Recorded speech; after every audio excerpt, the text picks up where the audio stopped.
Welcome everyone to our webinar series. This is the 143rd one of these we've done since we started them in March.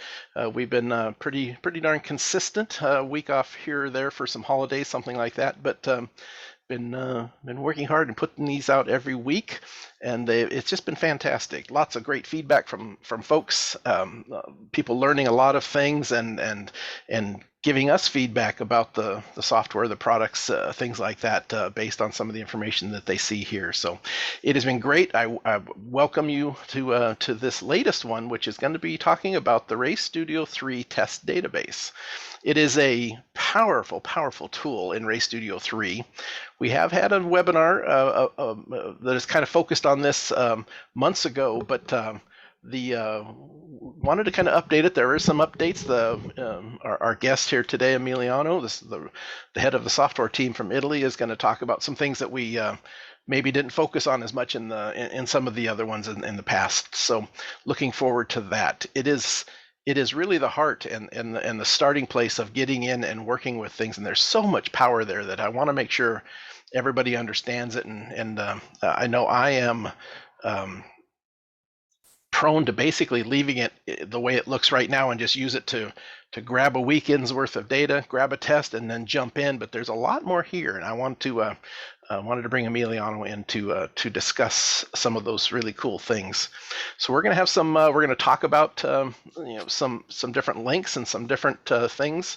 They're going to be available live to those here watching live in the chat box. If you're watching this later on YouTube, all of those same links plus more will be available in the description box right below the video. If you click on Show More, you will get a list of some links to other related videos, as well as all of the links that we're going to talk about today, including this presentation materials. So with that, let's go ahead and get started. Emiliano is our co-host today. He's been a many-time co-host with us here on these webinars, and it's been very much appreciated. He's the software developer for AIM, been working in AIM Italy for, 20 some odd years, and really appreciate you coming and doing this with us again, Emiliano. It's very much appreciated. I do appreciate being here, and thank you for giving me this opportunity. Thank you for not asking me anything more about my career. It's almost all been at AIM, so it's all been good. Absolutely. A couple of things that I really like about what Emiliano does. Number one, he's very open-minded to things that the users and those of us that support the product do, and the other side of it is, as you can see the pictures down below in the bottom half of this, is he actively goes to racetracks, and he's been on some teams where they've done some endurance racing here on the left side, and on the right side it looks like it's probably a drag race. I assume, I don't know. Yeah, it was Bandimere, I think, close to Denver, Speedway, Denver, Colorado. So he comes over here, goes to races. He goes to races in Europe, and participates with some teams. And so you're not getting just somebody that is a software guy, but he's also just loves motorsports, sim racing, and some other things. So that is built into how he helps code and understand what you really want. So love that a lot. The again, if you have any questions, make sure you throw them up into the question and answer box. I see Jeff has one there. Emiliano will probably cover that one fairly quickly here in a moment wherever it fits, and we will go from there. So Emiliano, we're going to do this in the presentation for a while, and we may go to some live data a little bit later, but I think we can do a lot of it here just to show the power and some of the different tips and tricks that you might have. So with that, I'll run the presentation. You chat about them, and I'll run and I'll move up on the slides when needed. Okay, let's proceed like this. Well, this is the first page of the software that you will see when you open the analysis part of RS 3. And well, just as an introduction, we wanted to create a database to be quicker in retrieving data for the analysis. And as a matter of fact, into the database we import the XRK or the data from the logger completely. So all the values for all the channels for all the samples are imported into the database, while for the video part, we import from the video only the data that is needed to synchronize with the data from loggers. This because the video stream is too big to be for a high convenience in importing it. As I just told, we do the import for data and video, and they get synchronized automatically, and the database is purposing you data and video coming from the same session on the same vehicle as a single session. As I usually say when I introduce the database window to users, is that the database window is divided roughly in three parts. The first part is on the left and is kind of an indexing of the content of the database, and we'll see all the parts of this left part of the window in just a minute. In the central part, there are the sessions. The sessions that are just chosen among the possibility on the left part, and on the right part we have the preview window, and that's a new thing compared to RayStudio 2 analysis. So it is useful to look at data without opening the session and without loading all data and profiles, just for a quick view to some aspect of the data you are looking for. We can go to the next slide, and we just I just like to spend some words on how to import the data into the database. There are several possibilities. We have an import menu that is operated through the cogwheel wheel on the left part, on the top right angle of the left part. You choose import, or you yeah, exactly that one. Or you can we have on the right part we have a toolbar with an import button, or you can drag and drop from Windows Explorer and just select an XRK file, a video file, or a whole folder, and drag and drop in the central part of the software. These three ways arrive into the software to the same window that is the import window. Of course, another way to import data is downloading from loggers. It's kind of funny. You early on, I was so focused on the cogged wheel, which brought up the import sessions box, or the import icon, and I did almost everything that way for 2 or 3 months, and then at your insistence, you continued to show several times the drag and drop, and it didn't click for a while with me, and then it finally at some point it's like, okay, let me try that a little bit, and I'm going to tell you now that I am not sure I have used these two functions up here since. I've gotten to the point where the drag and either download or the drag and drop is 100% of what I use, and I hope everybody, if they haven't tried that is something that they maybe they get to begin to do. In my opinion, it is the quickest way. Once I learned it, it's the quickest way. Yep, and exactly. It's my favorite way ever. Me too. So we can move to the next slide, and okay. Either way you choose to import your data, you arrive to this window. That is the import progress window. It is displaying all the sessions that are imported, or either all the sessions that are imported, or the sessions that maybe are skipped or that generate error while importing. Skipped, what does it mean? It means that in case you drag and drop, or in case you choose a session that is already into the database, because maybe you copied an XRK file into 2 different places on your hard drive, that file is imported only once, and the database import progress window is telling you that the database is skipping that XRK file. Or in case of errors that can always occur on data coming from racing vehicles, this window is telling you. We have on each line we have a cogged wheel drawn at the top at the right part of the line, and clicking there you can access a menu that allows you to open the file into Windows Explorer, and that allows you to send that file to us maybe for future inspection on the origin of the error, and this normally allows us to understand what's wrong. As soon as data are imported into the main database window, all the new data gets an evidence with a new icon, and it's automatically selected. And this happens also after download. This is useful, I think, because sometimes you download the data from devices that are data that are not new, that are not the last one. So identifying them quickly can be cumbersome, and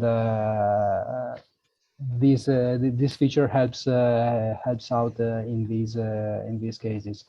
So let's proceed and see in detail what's in the different parts. Now we speak of the left column of the database page, starting from the top, and here we find our smart calendar. It's not a simple calendar because it's kind of grouping all your data by event, kind of by week. It's a little bit smarter, the algorithm, but basically it's week based. It groups also by championship and by track. On the right part of this slide, I just took one row of the calendar just to see the single fields that compose this row. On the left part, letter A and B, we have the number of sessions that you can get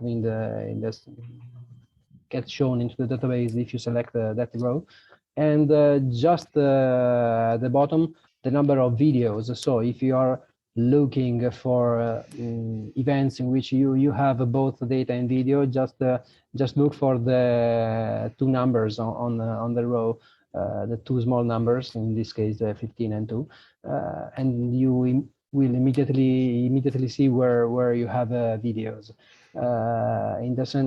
In the central part, letter C, we have the event date. As you can see, here is the 2020 July 3 and 4, because it's grouping days from it's grouping sessions from days of the same week. On the right, we have at the letter D, the track. It's the track short name, the same track name that you can see on the device, and just below the championship name. This is the setting that you put into your device through the device page, and where's the letter E, it's the track shape whenever available. This is basically a row of the calendar. If we proceed. The only other thing I'd like to add is this calendar combining of the sessions is something that's a difference in Race Studio 3, as you mentioned. And at first it was a little bit, it didn't quite click with me, but it has become something that I depend on a lot now, that when we run one weekend, it's all there. Friday, Saturday, Sunday will all be under this one, so there's 19 tests, and then if you click on that, you'll see all 19 in the middle, and that has become something that is very helpful to me. And the other one that I didn't realize how much help it would be is this is this A and B number of sessions versus and number of videos that are inside of that. And that has also been something that at first I thought, okay, well, maybe that's kind of a little gee whiz thing, but in the end, that's been very helpful when I can just scan down here and find some sessions that have the video with them. So I like what you've done here. It's actually been something that's been very helpful to me and a lot of others. Thank you. And just the previous slide for a second. It's not depicted here, but through the cog wheel, we can access also the DB filters. It's a small window that I'll be showing later, in which you can select just like you did in Race Studio 2. You can select maybe a racer or a track and have only the sessions from that racer or that specific track shown also in the calendar. It's another useful tool to filter data when you have an overcrowded database. Yep. And Race Studio 2, that was called selection criteria, and here we've just got the we've got it the filtering process underneath the cogged wheel. Perfect. Yep. Recent sessions, it's another part of the indexing left column. It's useful to identify the most recently used sessions.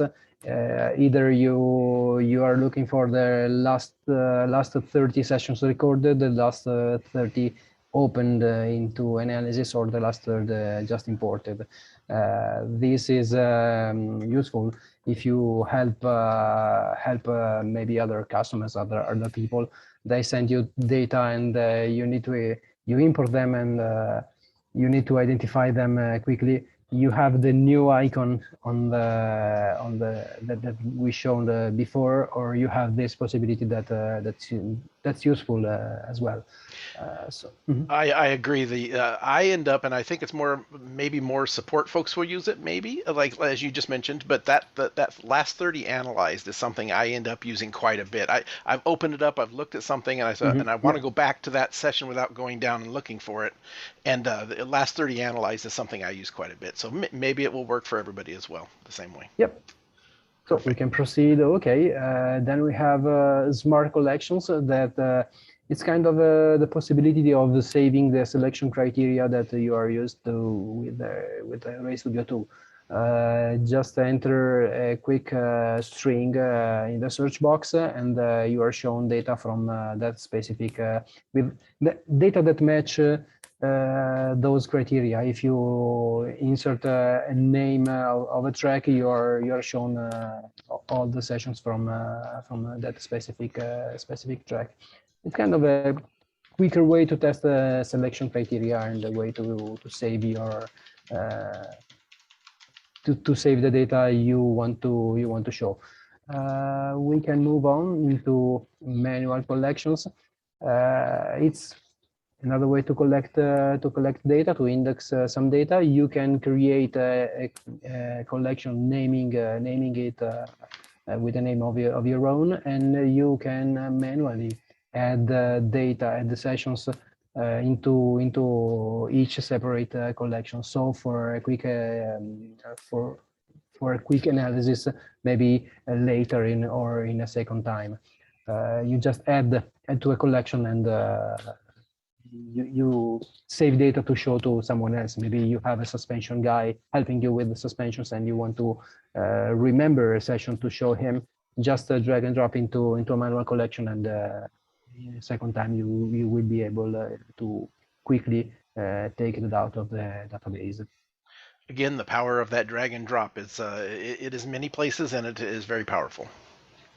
Yep. Okay. So we can proceed. Okay, this is now we are introducing the central part of the session database, starting from the top, and on the top you can find the toolbar with the option toolbar.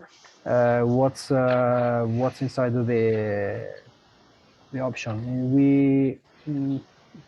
We can through this icon, I'll show you better just in some minutes. Yep. You can import and export and partially organize your profiles. or you can decide how sessions and videos are shown into the database. Using the second icon, it's to change the database lineup. You can line up your database as a list or as an agenda, and you can select which is the way you like data presented the most. With the third icon, you can choose the preview window placement, and in case you need or in case you don't like, you can hide. But I think thinking that that's useful, you can select if you want to show it at the bottom of the database or at the right of the database. The fourth button is the import button that we described a few slides ago.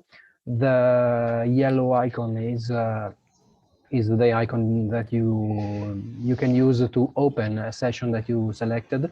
You can select more sessions and use this icon to open them.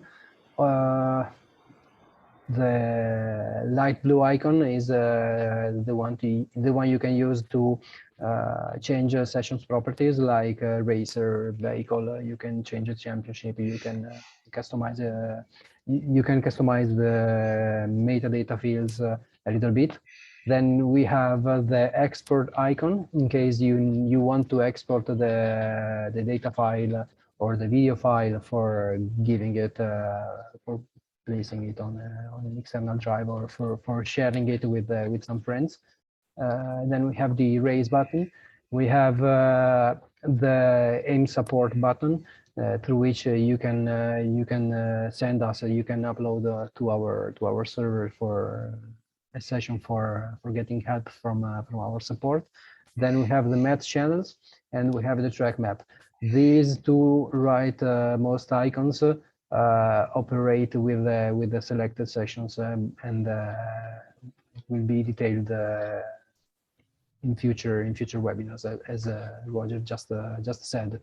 We can move on to the sessions list. Okay, this is the central part of the window of the database test database window. It shows you organized in columns. It shows you sessions and sessions metadata that are session date and time.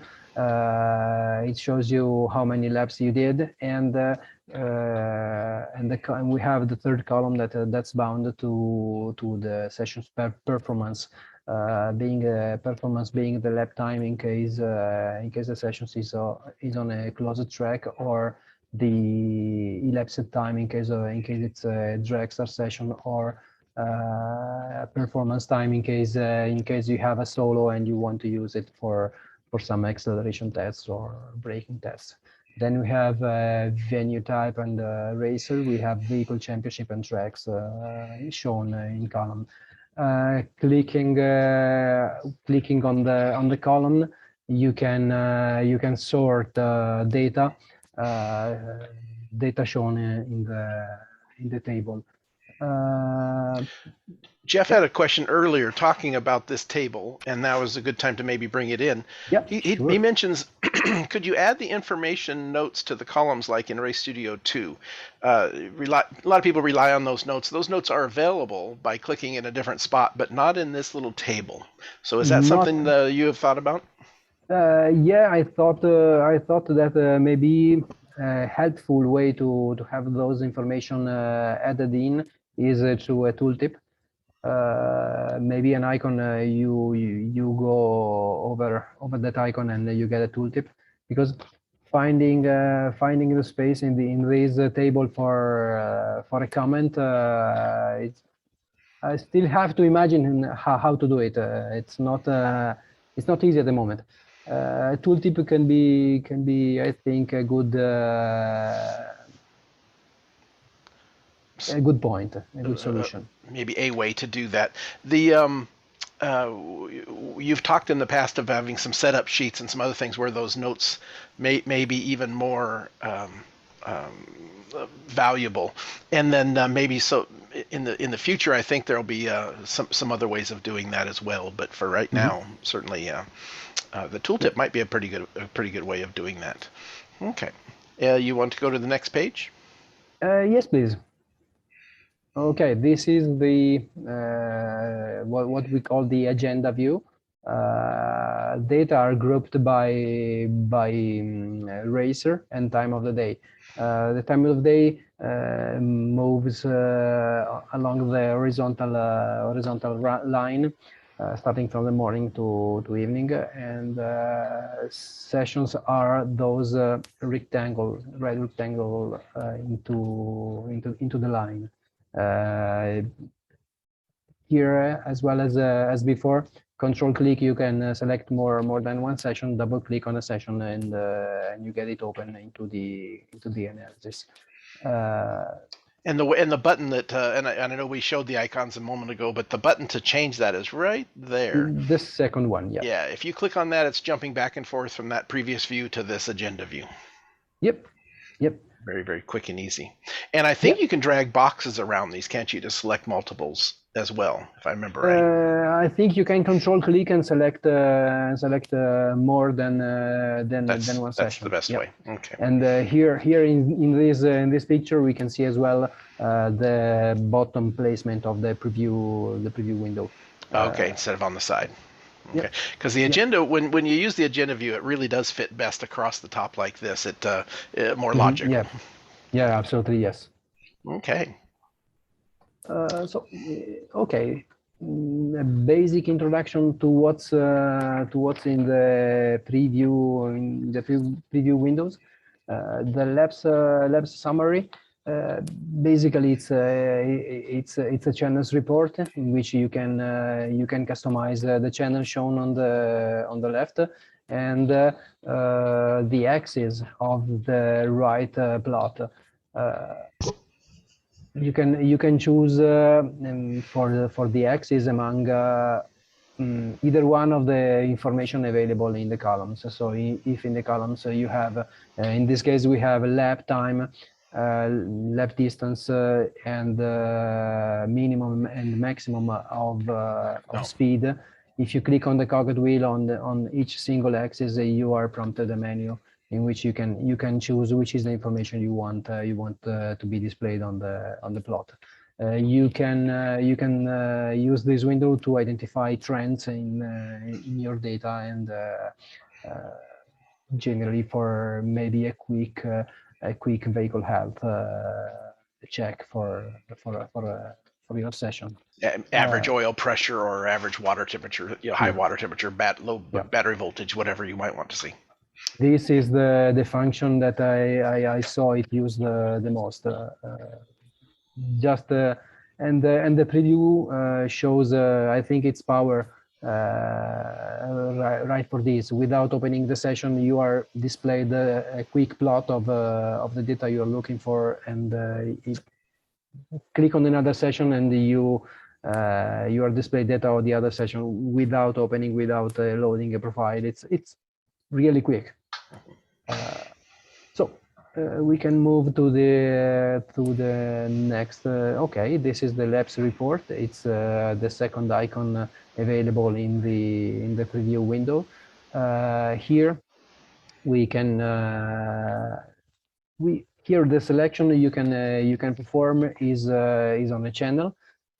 So you can using the y-axis you can select the channel that's displayed, and for that specific channel you are shown the minimum, the average, and the maximum value, and those values are computed for all the track positions, and you get a kind of a shade area displayed on the right plot, and you can see where your lap is.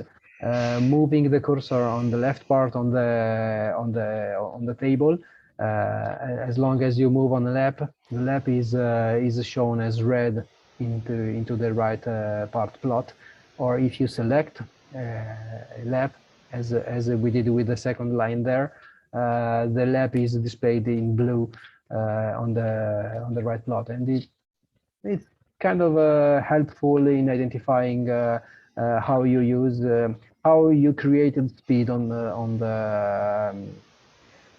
the track. I saw it used for looking for speed or for accelerations, and in another case I saw it used by a scrutineer to double check turbo pressure, to have a quick possibility to check turbo pressure for several vehicles. It's useful for cases like this, and I think it's a good tool. Yeah, very, very quick, easy way of looking for, if you're just a single user and you're not looking for that technical compliance things, you could look at this real quickly and look at the areas where you were the least consistent, where you might want to go in and look at your data to a place to start your data analysis before you it's giving you some tips before you even get in there, so that's kind of handy. Yeah, and maybe if you are instructing a driver to be constant, you can immediately see if he managed in doing it on the track or no, and then you can open the session for analysis to identify why. But the double check on what he did, it's really quick. And these are adjustable as well on what you would like to show there. But Yep. typically, most people, I know a lot of people like to leave it at speed and distance in this particular one. So. Yep. Okay, next one is the preview map. Next one is the preview map. You can have the possibility of a quick check on the lines you did on the track, and this is its basic use for as the window is now. I'm planning some evolution on this window, but not now. So what's interesting about this compared to other ones is when you actually zoom in, you see all of your driven lines. It's not showing just a single lap; it shows all of the times you've driven. Yeah. So you can look at, when you zoom in, you can look again for consistency and some other things as well. Yep. Perfect. This is perfect. Okay, weather information. It's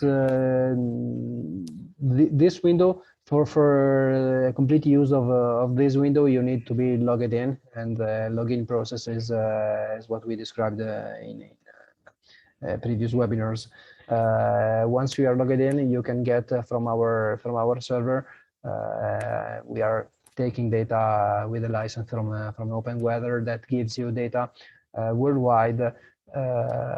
Gives you the weather data from the closest weather station available for that specific location you were in.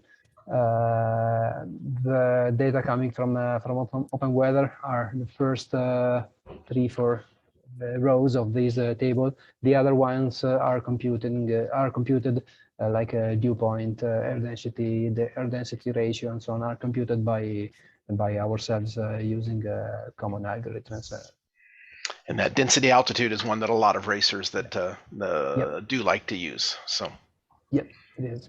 Okay. Preview the advanced information. That's a really cool one. Yeah, it's logically very close to the advanced information button that was in Race Studio 2, and allows you to see some basic information. Maybe like it repeats you the settings for track racer championship vehicle, and it gives you a little reminder on the track you raced in. It shows you which are the files the session is based upon, and in this case the session is made out of an XRK file and an MOV file. Looking at the buttons at the right part of those rows, you can have a folder button that allows you to open a Windows Explorer instance. Right on the selecting that specific file, and in case of an MOV or in case of a movie file, you can click on just on the left button, and it will be opening an instance of your default video player to play the video outside Race Studio 3. That it's not a thing I normally do, because using Race Studio 3 I get the video split in laps and related to data and to track positions. But just in case you want to play to play it full size, you can get the benefit of this specific button. And in the bottom part of this window, you have the information on which are the devices you were using during this session, and which were the firmware version that were installed on that specific devices. An area where if you call into support, somebody may ask you what some of the what the firmware versions or something was that you had connected, and this is the place that you would go and find that. And here you can you see the yellow line. You can edit and insert a comment that we were speaking of just a few seconds ago. Yes. You can edit the comment, insert what you like, and this comment will be shown as a tooltip. Perfect. We have a couple questions here. I think that maybe go back a couple slides and we'll answer them fairly quickly to get them out of the. Kyle, you had a question very early that we're going to get to the first one here shortly. I think it's a better place to answer that is towards the end. But Kyle asks, on the preview pane here, if you have multiple sessions selected, then you can see all of the traces of the sessions. Is this the only place in the software you can sort across multiple sessions? All lap selected sessions will be treated in a sort routine.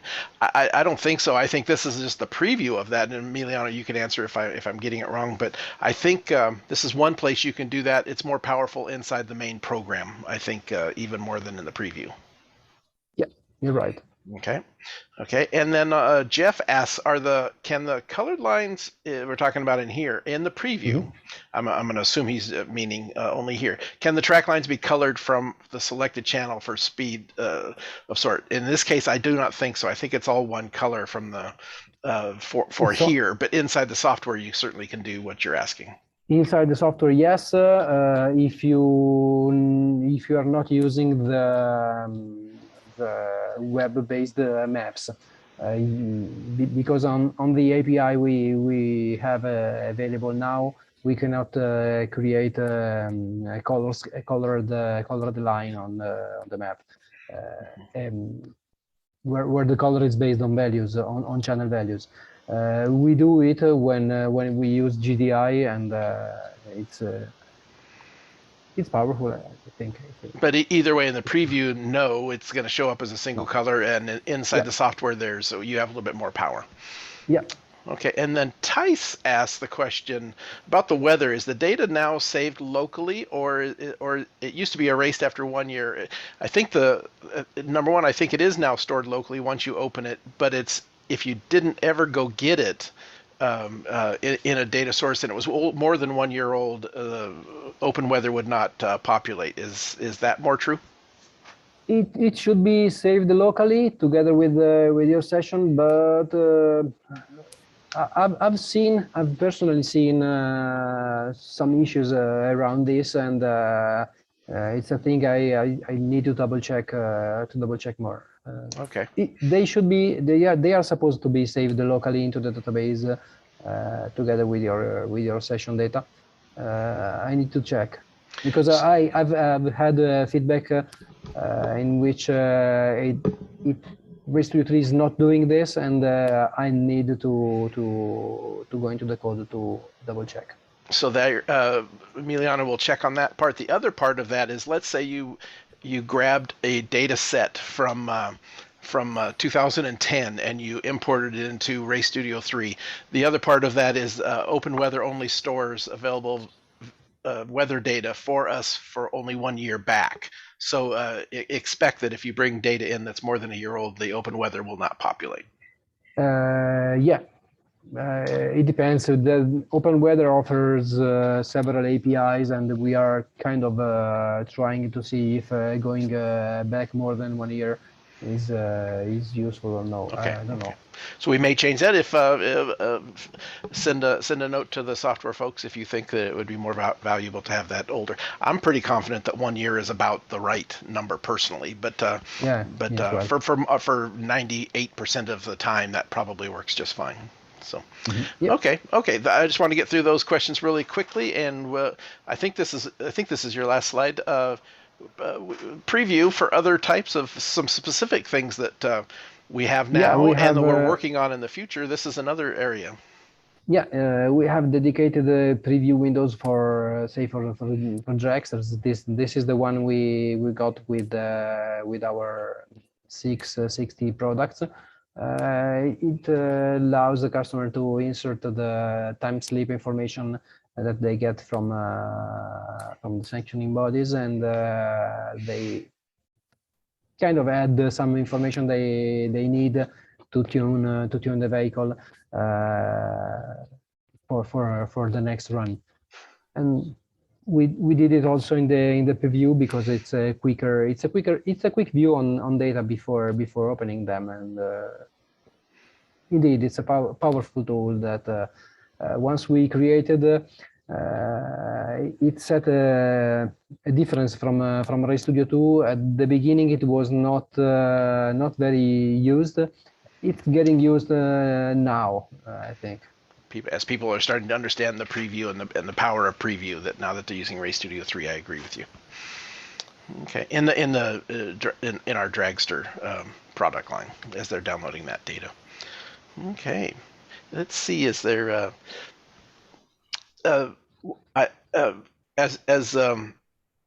I think we're going to go to some live data real quickly. And Emiliano, as we make that switch, I'm going to stop sharing my window, and you can. And what I want to do is go ahead and start your share. I'm going to read Kyle's question that he brought up, and it's a little deeper. So I wanted to kind of chat about it a little bit.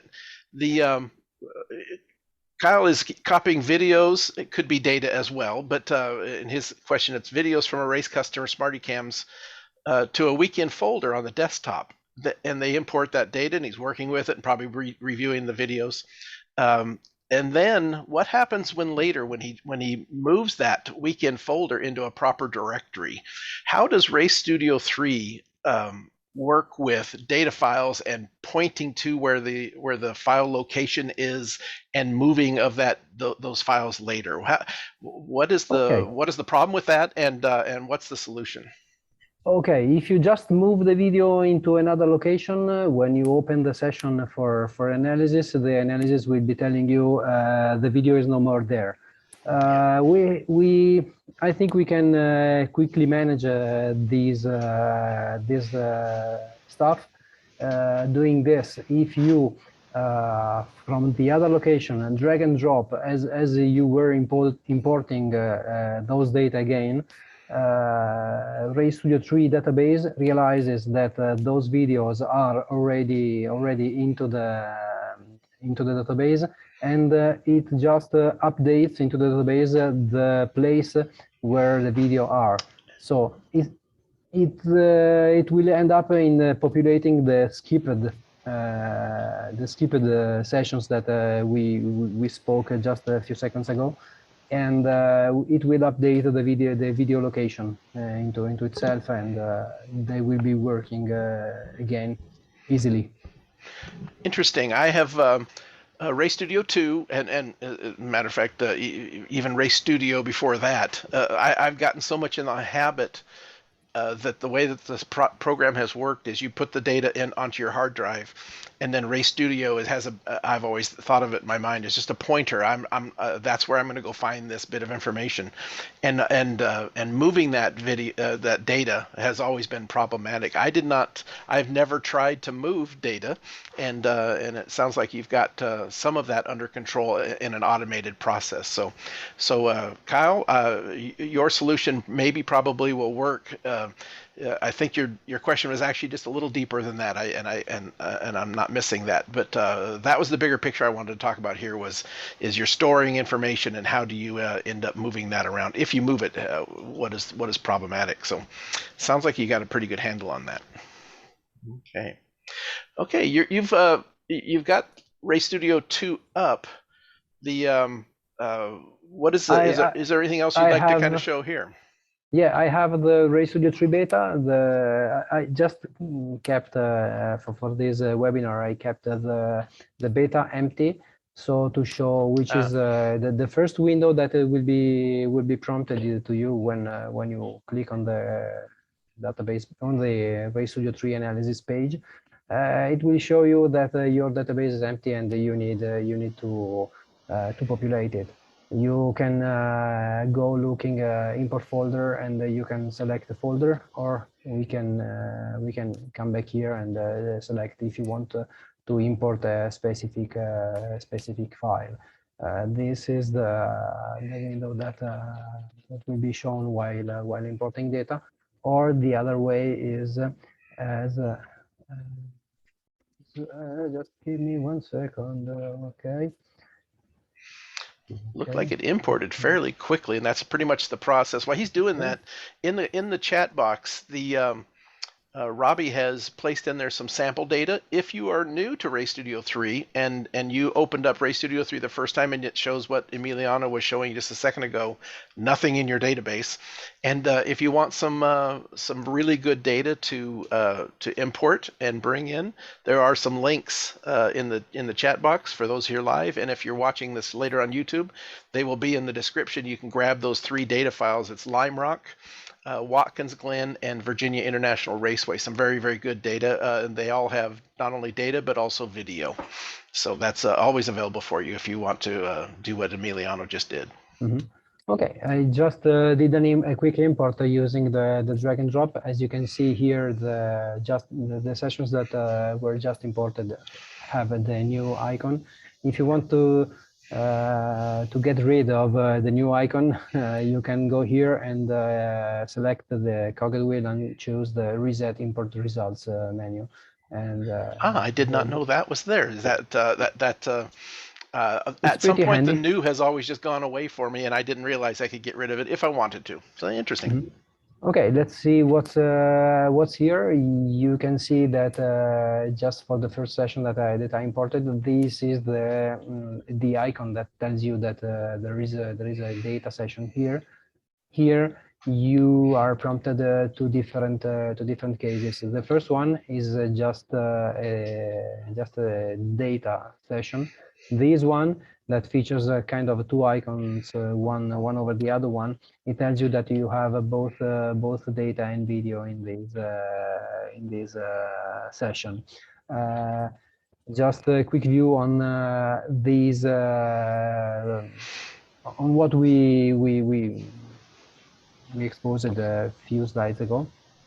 Using the first icon, you can decide if you want to see all the sessions. I mean, it displays in this case, this is the video related to this session. It displays you two rows to tell you to give you the possibility to maybe open the only video, or in case you want to go back to the default situation, show movies only when they are linked to data. In this case, you can be shown this session.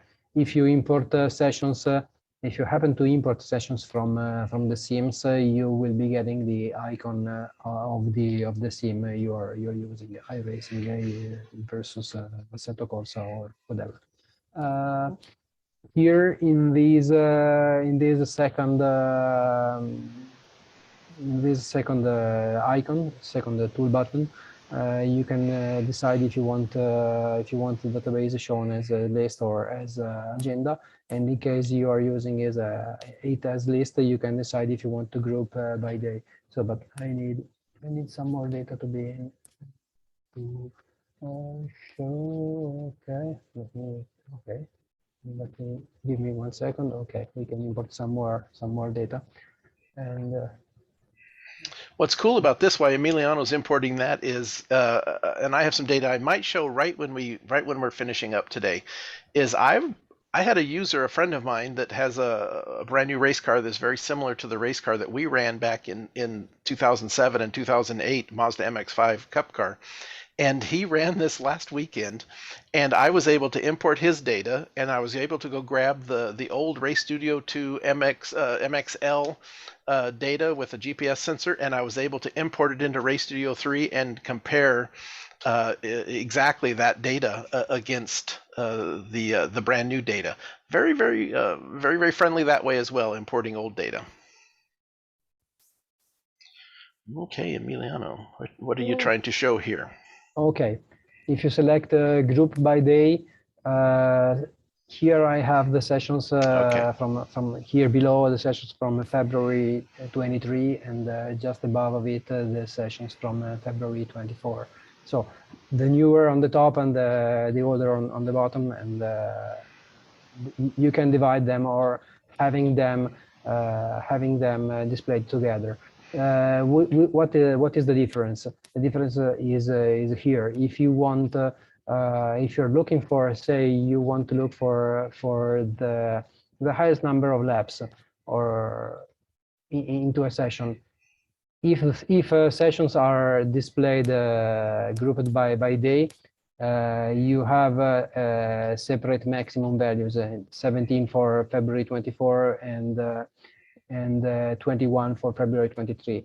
In case you mix all of them into a single, you have only you see that they get mixed. It's just a different way to look for data into this table. It's another powerful tool if you're looking for something specific and you know what happened on a certain day.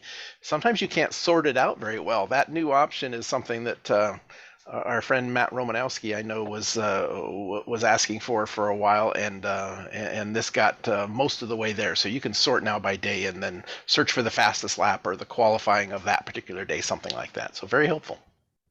I see a question from Kyle if I can review all the icons from a session.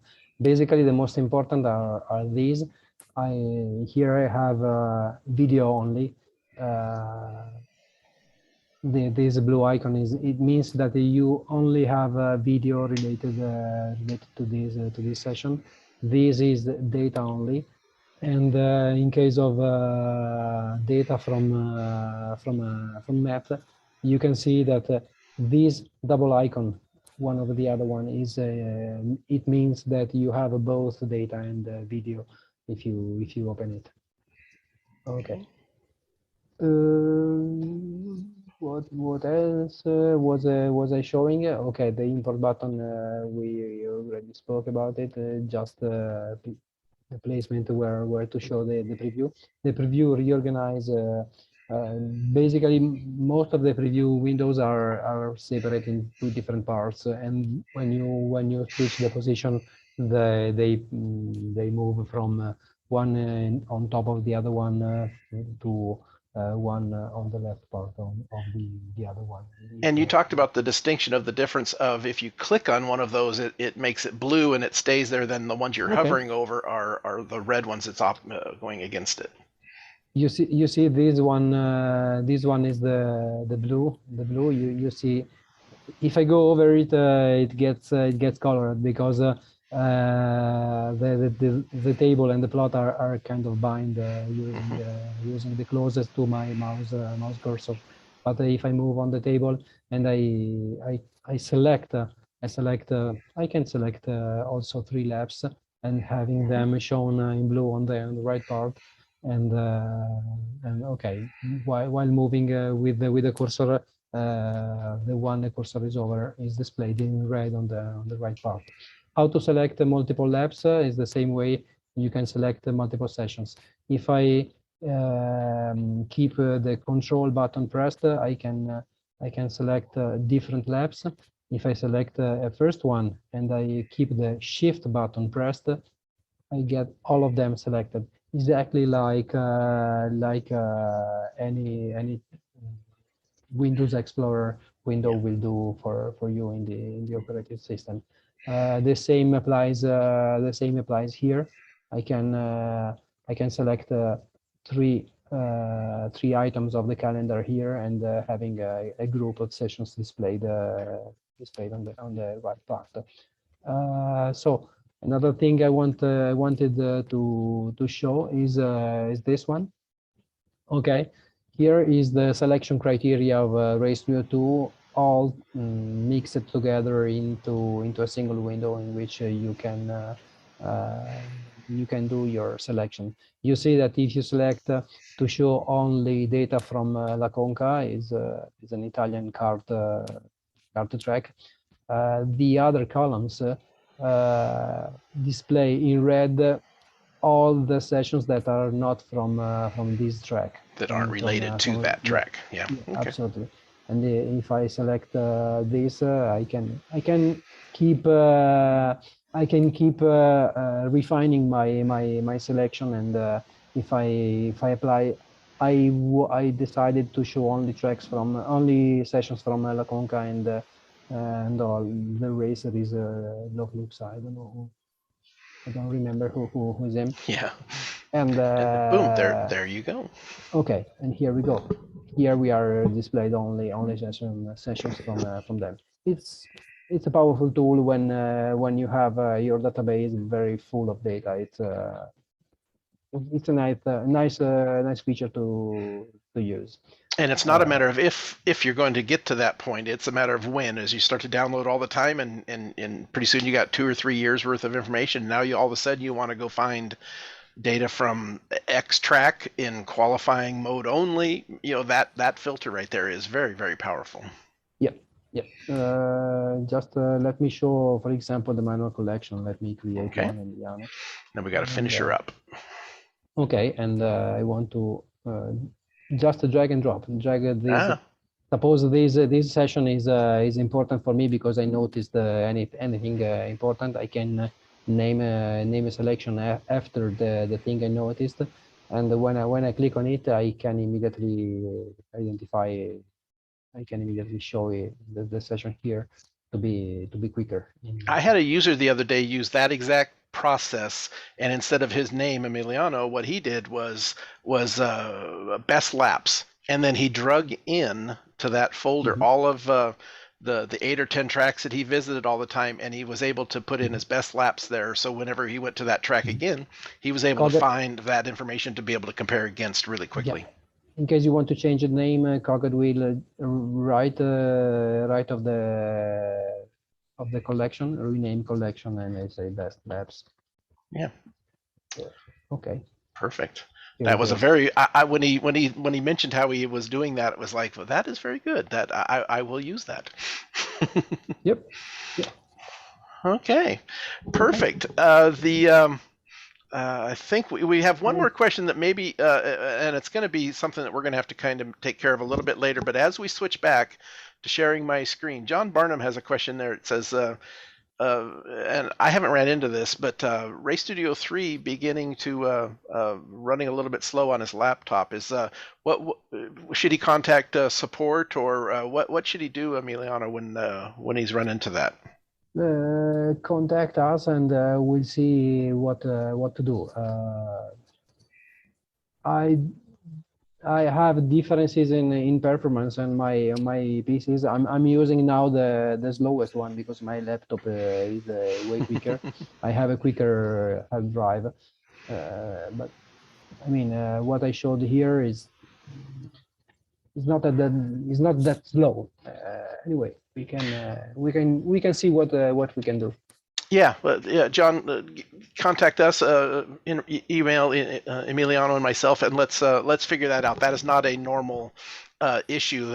Emiliano and the team have worked really hard, and I have found it to be very have gotten faster and faster and faster. So that is not a typical problem. So give us a holler. We're getting very, very close to time that we have to close, but I wanted you to talk about that example that I showed mentioned just a moment ago. Here in the database, I had a brand new session that was from this last Saturday, and it was at Portland International Raceway using the chicane. And the driver, my friend Johnny, he sent the information to me of his data files, and I went out and I found some time when we had qualified for the MX5 Cup race there in 2008. And of course, it's down here near the bottom of the list. But July of 2008, I had a data file of my son running the car there. I opened them both up, and amazing how good of that information of Johnny being the red file, brand new data with an MXP with all the bells and whistles, and the blue file being my son Andrew with an MXL and a GPS sensor and an ECU connection back in 2008, and able to bring that data right in, the old Race Studio 2 data, and able to look at it, and the dots align, and able to analyze it and chat about performance issues and some other stuff with Johnny pretty quickly. So very, very powerful. I really I really enjoyed that part of it, that we were able to show that the old data was able to be brought in very well and shows up in the database just like it belongs. So perfect. And I think we kind of covered most of the questions. The only other one was, what is the open video placard over the data file versus the closed ones? And Emiliano, maybe you can cover that. Let me see if I can find. There's one. It's closed there, and then I think probably one of these will be open. Yeah, right there. What is the difference between the closed and the open right here? Just select the second session and we'll see. The selected one is closed. Oh, gotcha.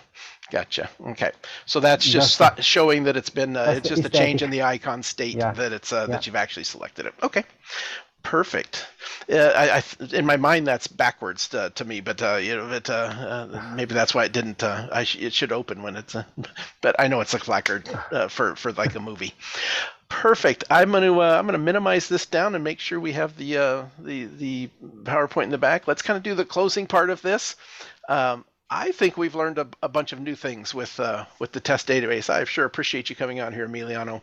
There's been again, as always, 3 or 4 things that you mentioned today, or I learned as we were preparing and getting ready for this webinar, that I learned that is new things about the test database. So I appreciate you coming on.